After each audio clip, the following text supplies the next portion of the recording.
Hey everyone, so we are going to be starting a new book. It's called The Allen House. So there is 22 chapters. Okay, let's get started. Chapter 1.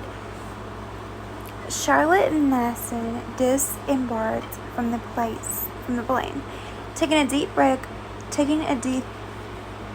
of the Hawaii air. Though she came from an island, this one felt completely different. Exactly what she needed. She went down the sky bridge, glad she didn't have to walk straight into the airport. She wanted a view of this new place. She was determined to make her new home. An image of the beach house she bought, with its crumbling walls and broken windows, crept into her mind. The jungle had also tried to reclaim the house, one vine and one brick at a time. She got in the house for dirt cheap, which suited her needs as she started this new chapter of her life. Not a new chapter, she told herself. A completely new volume needed to begin, now that her ex-husband, had married his girlfriend only 10 days after the divorce was final. And Charlotte, on the 11th day after the divorce from her husband of 11 years, she bought a particularly demolished beach house over 5,000 miles from where she lived. And now she was here, in a getaway bay, to get away from everything and everyone she'd known in the last 37 years. She took a deep breath, her to-do list growing expandingly in her mind. First, luggage. She bought as much as she thought she needed to get through the first 2 weeks. After that, she hoped to have a job and a way to buy whatever she hadn't brought with her. Thankfully, the beach house came furnished, which the seller had confirmed included a bed, a dining set, all appliances, and a sectional couch.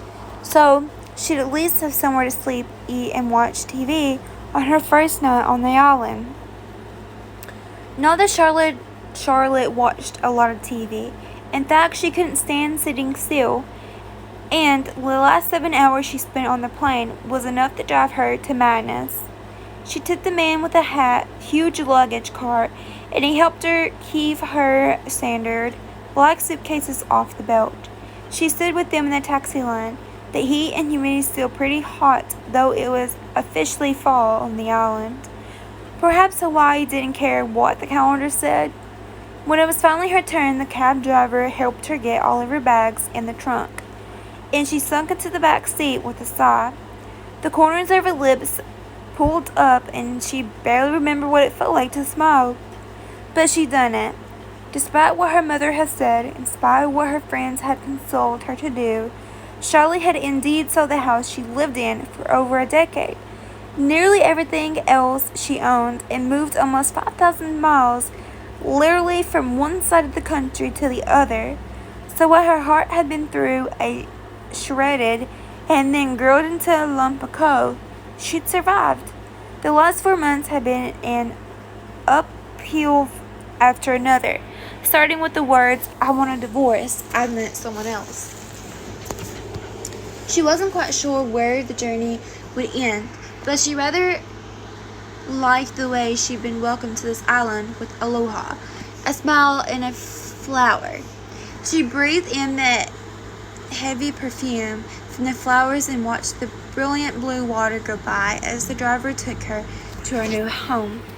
This is where you're living?" he asked, as he pulled off the main highway and onto a dirt road. "Is this Cider Road?" Charlotte peered through the window, but she had no idea what she was looking for.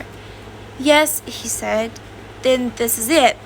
I was told the house was at the end of the road, overlooking the bays, both bays, which apparently there were two in Getaway Bay. The main bay, which was named after the island in the East Coast, East Bay, which was certain to become as popular and well-developed as the one to the west. The owner of the house had tried to get more for the views, but Charlotte's real estate agent had talked him down. It hadn't been that hard, because the property had been on the market for 7 months, and Charlotte supposed she had one thing to be thankful for. She had gotten this place and the surrounding island for a killer deal. cab rumbled along, but the road seemed to go forever, finally turning a bit to reveal the two-story house Charlotte had seen online. There it is.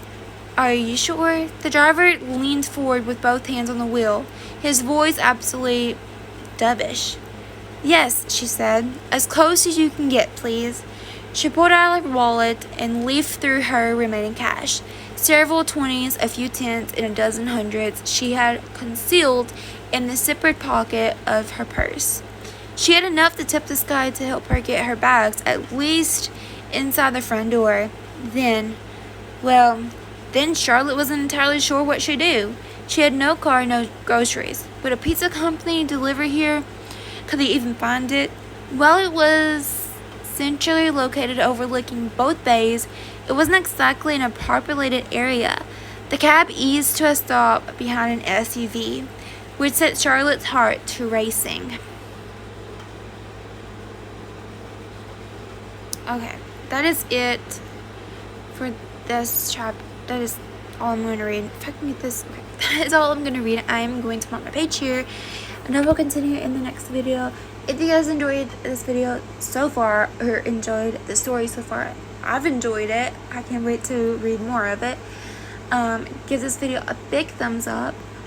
Subscribe if you haven't already, and hit that bell notifications so you know when I post new videos.